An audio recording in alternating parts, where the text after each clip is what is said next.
ఇప్పుడు మీరు గమనిస్తే గత 10-15 రోజులుగా అసలు అక్కడ ఏం జరుగుతుంది మాచర్ల అంటే మాచర్ల సెంట్రిక్ గానే మొత్తం ఎల్లో మీడియా కానీ ఆ పార్టీ కానీ టీడీపీ కానీ నడుపుతున్నారు. ఒక ఎమ్మెల్యేని టార్గెట్గా పెట్టుకొని ఈ నేపథ్యంలో రెండు చెప్పారు. ఒకటి, ఎన్నికల కమిషన్ అనేది ఏదైతే అంపైరింగ్ రోల్ చేయాలనో ఇక్కడ ఒక నిష్పక్షపాతంగా అటు ఇటు సైడ్ తీసుకోకుండా చేస్తాదనే మా ఆశ, చేయాలనే మా కోరిక. అందుకోసం ఎప్పుడైతే ఎన్నికల కోడ్ వచ్చినప్పటి దగ్గర నుంచి కూడా మీరు గమనిస్తే మా పార్టీ కానీ అధికారంలో ఉన్నప్పటికీ ముఖ్యమంత్రి గారితో సహా డిస్టెన్స్ అయ్యాం అక్కడికక్కడ. అలాగే ఏ నిర్ణయం తీసుకున్నా కూడా ఇద్దరికి సమానంగా ఉండే రకంగా ఏది తీసుకుంటున్నా కరెక్ట్ అనుకుంటున్నాం. కానీ దురదృష్టవశాత్తు ఈ ఎన్డీఏని కూటమి ఫామ్ అయినప్పటి నుంచి ఆ తర్వాత పైన ఎక్కడైతే సెంటర్లో బీజేపీ ఉన్నదో అంత పొత్తు పెట్టుకున్నప్పటి నుంచి ఎన్నికల కమిషన్కు బాబు దోమపోట్లాగా బాబు కాటో లేక బాబు వైరస్ ఏదో సోకినట్టుంది, ఇన్ఫెక్షన్ వచ్చిందేమో అని అనిపిస్తుంది.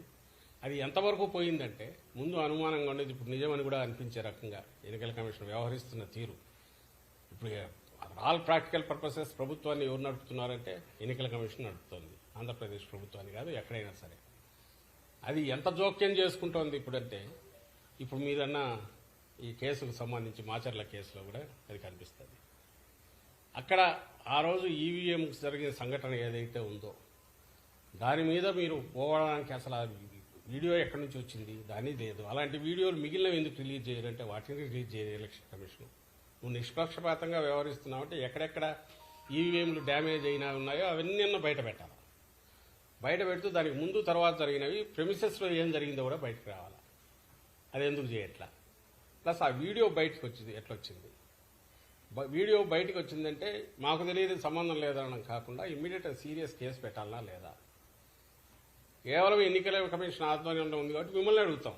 ప్రభుత్వం ఆధ్వర్యంలో ఉంటే మమ్మల్ని ఎట్లయితే అడిగేవాళ్ళు, ఇప్పుడు ఎన్నికల కమిషన్ ఆధ్వర్యంలో అన్ని వ్యవహారాలు నడుస్తున్నాయి కాబట్టి ఎన్నికల కమిషన్ అడుగుతాం. అడిగాం, సమాధానం లేదు. అదే మాచర్ల కాన్స్టిట్యున్సీలో ఇంకా 5-6 చోట్ల ఈవీఎంలు డ్యామేజ్ అయ్యాయి అన్నారు. మరి అవన్నీ ఎందుకు బయటకు ఫీడ్ రిలీజ్ చేయట్లా? ఇదే పాల్వాయి గేట్ ఎక్కడ అంటున్నారు, బయట వీడియోలు మేము చూపించాము, ఎన్నికల కమిషన్కి ఇచ్చాము. ప్రెమిసెస్లో అడ్డంగా కొడుతున్నారు. న్యూట్రల్ ఓటర్స్ కానీ వైఎస్ఆర్సీపీ ఓటర్స్ కానీ లేకపోతే ఎస్సీ బీసీ మైనారిటీలకు చెందిన ఓటర్లను కానీ రానివట్ల టీడీపీ వాళ్ళు అడ్డంగా కొడుతున్నారు. ఈ కొడుతున్న వాటన్నిటి గురించి దాని గురించి ఏం తీసుకున్నారు? అన్నిటికంటే ముఖ్యంగా ఎవరు రీపోలింగ్ అడుగుతారు? బాధితుడు అడుగుతాడు. ఎందుకు టీడీపీ అడగట్లా? ఎందుకంటే వాళ్ళు కంఫర్టబుల్గా ఉంది కాబట్టి, గుద్దుకున్నారు కాబట్టి, అడ్డంగా వేసుకున్నారు కాబట్టి, రిగ్ చేసుకున్నారు కాబట్టి వాడు అడగట్లా. అఫెక్ట్ అయినారు కాబట్టి మా వాళ్ళు అడుగుతున్నారు. దానికి ఆన్సర్ ఇవ్వాలంటే నువ్వు అన్ని వైపులో చూస్తే తప్ప ఆన్సర్ ఇవ్వలేనప్పుడు ఏకపక్షంగా పోయి కేసు పెట్టి దాని మీద ఇంటీరియం బెయిల్ తెచ్చుకొని అంతవరకు ఎన్నికలు అయ్యేంతవరకు కూడా ఏ యాక్షన్ తీసుకోవద్దని కోర్టు నుంచి తెచ్చుకుంటే కోర్టును కూడా మోసం చేసే రకంగా కోర్టు డైరెక్షన్ వచ్చిన తర్వాత పాత కేసులు తీసి దాంట్లో మళ్ళీ ముద్దాయిగా పెట్టి 307 పెట్టి ఓ సిఐ 10 రోజులు ఎక్కడి నిద్రపోతున్నాడండి వాడు సిఐ? అతనికి అప్పుడే దెబ్బ తగిలింటే అప్పుడే కదా కేసు ఇది కావాలి. 307 ఇప్పుడు ఎట్లా చేసింది? అది పెట్టి అది కూడా ఇప్పుడు కోర్టుది వచ్చిన తర్వాత మళ్ళీ 3 కేసులు దొరుకుతాయి అంటే వస్తే అరెస్ట్ చేయాలని ఈరోజు దాంట్లో కూడా ఇచ్చినట్టుంది. మళ్ళీ పెడతామో తెలియదు ఇంకొన్ని కేసుల్లో. ఈ విచ్ హంటింగ్ కానీ లేదంటే విండిక్టివ్ కక్ష సాధింపుతో కానీ ఎన్నికల కమిషన్ పోవాల్సిన అవసరం ఏమొచ్చింది? దానికి ఎన్నికల కమిషన్ పరిధిలో పనిచేస్తున్న ఇప్పుడు పోలీసు యంత్రాంగం ఎందుకు పోతుంది? ప్రజలు ఆలోచించాలి దీని గురించి. ఇంతకంటే క్లాసిక్ కేసు ఎక్కడైనా ఉంటుందో మేము వేగ్గానే అట్లా. రెండవది, ఆ సిఐ తరఫున ఒక అనాథరైజ్డ్ ప్రైవేటు ఒక అడ్వకేట్ లాయర్ వచ్చేసి తను రిప్రజెంట్ చేస్తారు గవర్నమెంట్ దీని నుంచి. ఎవరు పర్మిషన్ ఇచ్చారు? ఎట్లొచ్చాడు తెలియదు. అసలు ఎంతవరకు పోతున్నారంటే బెయిల్ ఇచ్చిన తర్వాత అతను నర్సరావుపేటకు వస్తే అక్కడికి కోర్టు గైడ్లైన్స్ కూడా చెప్పింది, నర్సరావుపేటలో ఉండు, కిందికి పోవద్దని. అక్కడ అతను సర్వేలెన్స్ పెట్టండి అంటే మేము సర్వేలెన్స్ పెట్టడానికి అతను ఇక్కడ లేడు కాబట్టి అతను పిలిపించండి, మేము సర్వేలెన్స్ పెట్టాలి కదా అంటే అది వయలేషన్ అంట. ఏమన్నా అర్థం ఉందండి ఇది? అంటే ఆ ఎక్స్టెంట్కి ఎందుకు పుష్ చేస్తున్నారు? పోనీ అందరి మీద ఇదే చేస్తున్నారా? మరి తాడిపత్రిలో నాకు తెలిసి ఆ అభ్యర్థి మీద కేసులు ఉన్నట్టున్నాయి. వాడి జోలికి పోవట్లా. అక్కడ నాన్ అవైలబుల్ పెట్టచ్చు, 3 చేసి అక్కడ చేయట్లా. ఒక్క మాచర్ల మీదే ఇది పెడుతుంది. ఇంకా అనుమానాలు రావా? అనుమానాలు రావడం ఏంది? రుజువు కావట్లేదు అక్కడ.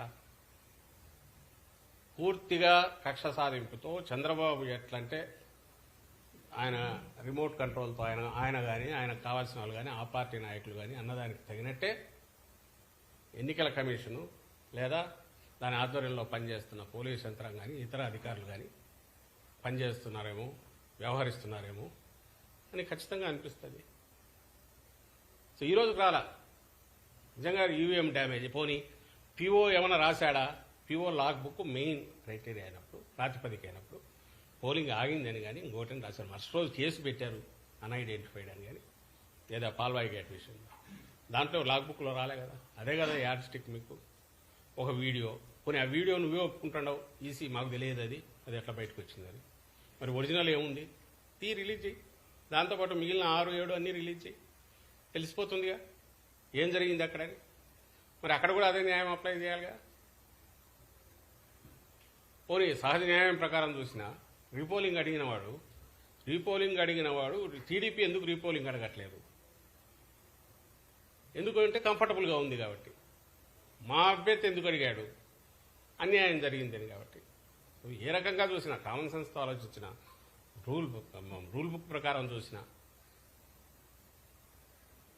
ఏ రకంగా చూసినా కూడా తప్పుడు దీంట్లోనే ఎన్నికల కమిషన్ కానీ ఆ అధికారులు కానీ పోయినారని స్పష్టంగా కనపడుతున్నప్పుడు మా డిమాండ్ మళ్ళీ తెరుస్తున్నాం. ఇప్పటికైనా సరే ఎక్కడెక్కడ ఈవీఎం డ్యామేజ్లు మొత్తం అంతా ఇవ్వండి.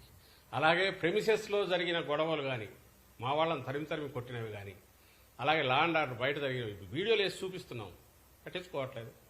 ఇచ్చాము ఈసీకి. వాటి మీద కూడా ఏవైతే భయభ్రాంతులను చేసే ఓటర్లు అడగకుండా అవన్నీ కూడా ఎన్నికల ప్రాసెస్ని దెబ్బతీసినట్టే కదా. మరి వాటి మీద ఏం కేసులు పెట్టారు, ఏం యాక్షన్ తీసుకున్నారు? సో ఇవన్నీ, ఈ ప్రశ్నలన్నిటికీ ఎలక్షన్ కమిషన్ ఆన్సర్ ఇవ్వాల్సింది. ఏదైతే నేను ఇంతకుముందు అన్నట్టు ఇన్ఫెక్ట్ అయిందో బాబు వైరస్తో, అది ఆన్సర్ ఇవ్వాల్సిన బాధ్యత దాని మీద ఉందని మేము అనుకుంటున్నాం.